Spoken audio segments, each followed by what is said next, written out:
All right, guys. So I watched Andor season 2, episodes 4 through 6.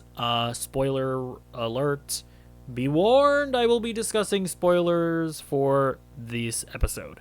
Overall, though, before I get into the spoilers, I guess, here's the thing. It's a good show. Like, it is consistently just the best thing that Star Wars has ever done. Granted, I am not a massive fan of Star Wars. I don't really give a shit about it as a franchise. Like, I did not grow up on the original trilogy. Didn't even grow up on the prequels. But so I give that context when I say that, like, when I say that this is the best thing that Star Wars has ever done, I'm not saying that it's one of the best things ever. You know what I mean? And yeah, so, like, I guess with all that being said, though, I think that season 2, we're 6 episodes in, I gotta say, I do think it is a downgrade from season 1. And I think that just has a lot to do with the fact that they're segmenting this season into, like, 3 episode arcs. And in both arcs that we've seen thus far, it ends really strongly, right? Like,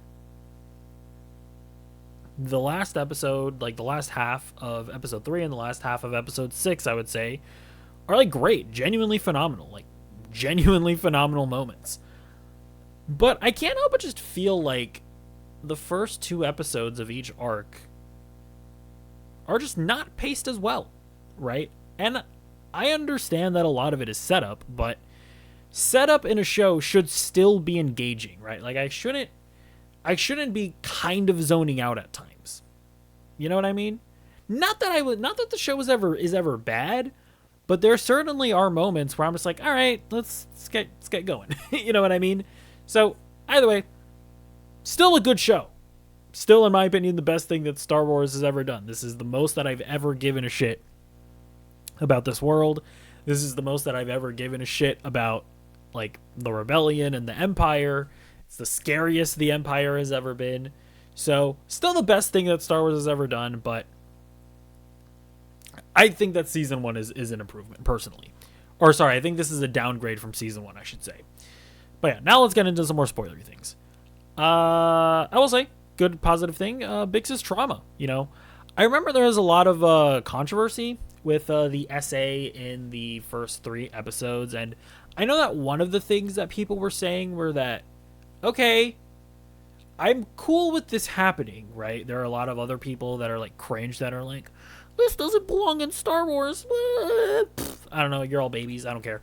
But one thing that I could understand from some people where they're like, I'm cool with this happening, but I hope that they didn't just use it for shock value, right? That it plays into Bix's character moving forward in the season. And it definitely does, right? Like, Bix is absolutely dealing with the trauma that the Empire has given her, right? With, like, first of all, they tortured her and then they tried to essay her. So, yeah, I think it's, the way that they handled Bix, I thought was very good. Definitely the best part about these batch of episodes is just the way that all these different factions are all trying to, like, play each other, where you have, like, the Empire sending Cyril down to Gorman, and he thinks that he's, you know, in thick as thieves with the higher ups at the Empire, but they're really just using him. You know, and then you have the rebellion on Gorman thinking that they're in good with Cyril, but Cyril is actually playing him while getting played by the Empire. What was I saying? I got interrupted. I like that the Gorman resistance or whatever thinks that they're playing the Empire, but the Empire is playing them.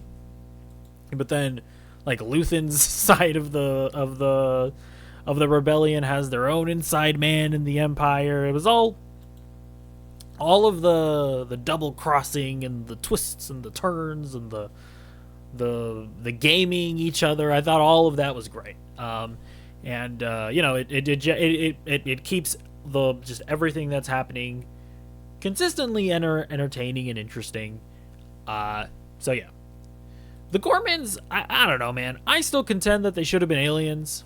because I remember in the last episode I was like, who exactly are the Gormans? Like, I wasn't really sure. Like, I thought that the planet that in the first episode, I thought that the planet that Bix was on, like Andor's friends were on, I thought that was Gorman, but I'm now realizing that I don't think we saw Gorman in the first 3 episodes. I think they were just talking about Gorman. I don't know. I just think it would have been a cool thing for them to be aliens, just so that they're more uniquely distinct from the rest of the humans. Although, to be fair, I mean, it's not like they didn't make them distinct. They kind of just felt like space French people. Like, their language sounds like French. Who the hell knows? Maybe it is French. Probably not, but for all I know, it is. And I don't know. I get the vibe that Tony Gilroy just like doesn't really want to have aliens in his show, which is like fine, like whatever if that's your creative choice. But it's like anytime there is an alien, it almost feels like Tony Gilroy is like, or like people around Tony Gilroy are like, you know, I should probably just throw an alien in here just to remind people that this is this is in the world of Star Wars. But I still contend that there should be like main characters that are aliens, right? Now you should have like what are those like alien with like the weird like fleshy hair loopy things? You know what I'm talking about, right? We should have more of those. But whatever. Really dug everything going on with Saw Gerrera and him essentially being an unhinged lunatic. Like kidnapping what's his name? Linmon? Whatever, the guy on the left here. Really cool stuff. I like how hardcore his faction is. Again, I think it's really cool that the rebellion is not like a completely unified front, right? Like you have just these different factions. Each having their own moral code and whatnot. And, I mean, that just makes a lot of sense, right? Because of how vast a galaxy is. You are just going to have little resistance groups popping up throughout the galaxy. I mean, I assume by the end of the season, they're going to be united in some sense to become what we know of as the rebellion in the original trilogy. So, yeah, seeing Saw Gerrera just being kind of unhinged, really cool, really good stuff. Love the scene where like he like inspires the kid to like take off his mask when they're dealing with the gas. Kind of a dumb thing to do, even if it is whatever being Giga Chad, but still a cool scene. I also really loved seeing Saw Gerrera sniff out the Empire. The Empire guy who was betraying them. Now, I will say, I couldn't quite tell if Saw Gerrera was lying, because he realized that it would just make more sense for them to keep the other guy around, who is more knowledgeable about the device, or if the guy was genuinely from the Empire and so he killed him. I wasn't quite sure, which I think is actually kind of cool, because it leaves you questioning Saw Gerrera. I found it interesting that there were space drugs. You know? That's it. That's the thought. Space drugs are interesting. I like seeing Luthen get nervous in this, right? Like, they get real close to the Empire discovering their mic, which would obviously lead back to them. And seeing Luthen crash out, as the kids say, and then seeing the girl kind of like reel him in, I thought that was a really great scene. The actress who plays the girl is like really fantastic. Like, the intensity that she brings to the role really sells, you know, the scenes that she has, because she doesn't necessarily have a ton to do in the show. I mean, in this episode and especially in the party scene, she does, but every time that she's on screen, she's just like really consistently great throughout the series. And I do like that Andor's whole thing about the Gormans not being careful and being inexperienced is obviously proven correct by seeing how they just totally allowed Cyril into their group. I really liked seeing Andor's like weird aristocratic look. I like how experienced Andor is and how like well trained he is and how well he's able to blend in. Like it's really cool seeing like just the difference. And I mentioned this in the last episode or in the last week's review, where it's like I love that different factions and different people throughout all the various resistance groups. It's like they're not just like different levels of ideology and of codes of conducts and whatnot, but they're also just like different in terms of experience and in terms of knowledge. Yeah, I just love how Tony Gilroy has really managed to feel it all, or to have it all feel just very complex and nuanced. And yeah, seeing Luthen being like, yeah, guess what, bro? Who cares if the Gormans end up getting blown up by the Empire and, you know, they do it all in a messy way? Because even if Gorman goes down, that's just going to inspire everybody else to turn against the Empire. So, yeah, I think it's like, I like that Luthen is very much in a more hardcore direction. And, you know, it's one of those things of like, it's not pretty, but is it necessary to take down the Empire? Those are all questions that you must ask yourself. But I do like that Andor is not all the way with Luthen. He sets his boundaries. He's like, hey, fuck you. I know what you're trying to do with Bix. I know you're either trying to see if she's like willing or if she's like well enough to participate, or I know that you're potentially looking to, you know, remove her from the equation if she's going to be too much of a problem. And I like seeing Andor step up to him and be like, hey, just to be fucking clear, Bix is with me, okay? It's either us or neither of us. And so seeing him set that boundary and really confront Luthen, I think is really cool. I'll be honest, I don't remember if like the lesbian couple was a thing in the first season. I don't remember. But either way, even though I don't really have much knowledge about them being a couple in the first season, they did a really effective job in this arc of reintroducing them and getting me to care about their relationship within the course of these 3 episodes. I will say,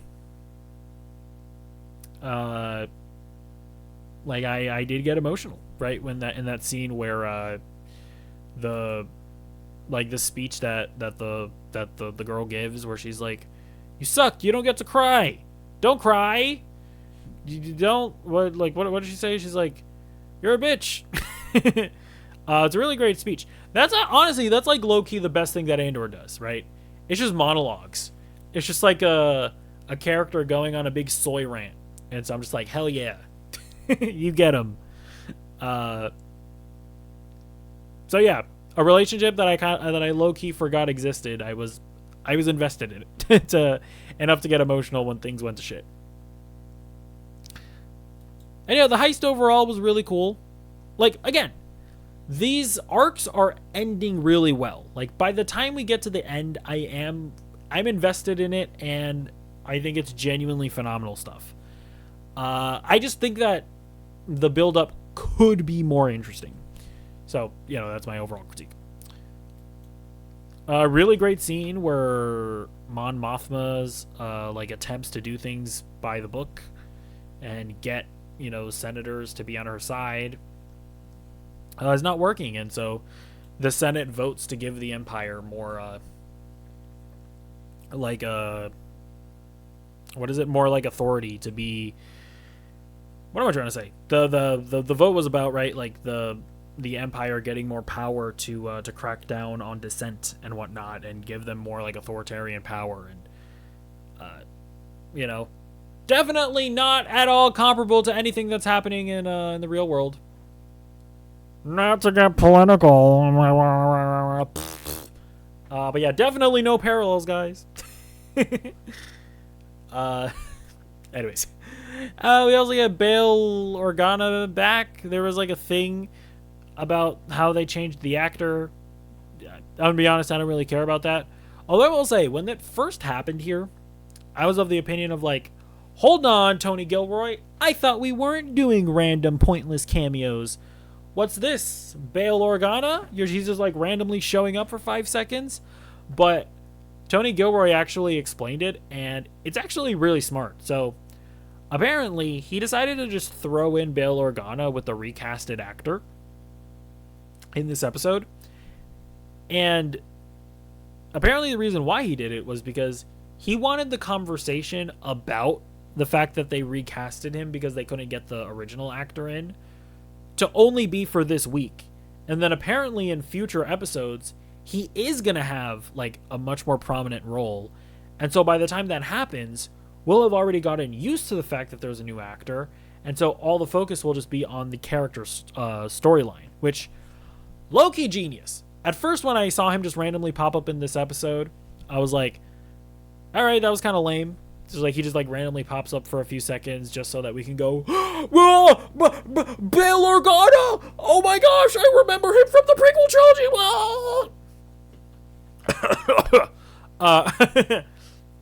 But given the broader explanation, I was like, okay, that's, you know what, Tony Gilroy, you might just be good at this whole show running thing. I would say my favorite part of this arc is the party, like the whole thing of like Krennic and Mon Mothma going at each other. I thought was really cool. While at the same time, the girl is like, I don't remember her name, just to be clear, but the girl that I was glazing earlier, her like pressuring the Empire infiltrator guy to like help them get the microphone, and how they had to do it while they were all yapping in the background, like the intensity of the situation and how tense it all was. Probably my favorite part of the arc. And yeah, it ends very strong with Bix getting a revenge on the guy who tortured her, right? And this then seemingly by the end of the arc, getting her mojo back. And like her and Andor together are just like pretty badass. Seeing them work together like this, I'm like, hell yeah! Like hopefully in the next in the next 3 episodes, like we really get to see them like work together and be a badass duo. I think that would be really cool. But overall, again, very strong show. It's a good show. I just think that season 1 was better so far. Like, and we're halfway through the season, so I don't really see anything happening in the next 6 episodes that's going to make me like retroactively look at everything that we've gone so far and been like, I was wrong. This was all made better. It's like, nah. I think the pacing could have been better in the first 2 episodes of each of the first 2 arcs. So either way, let me know what you think in the comments down below, and I'll see you in the next video. Goodbye.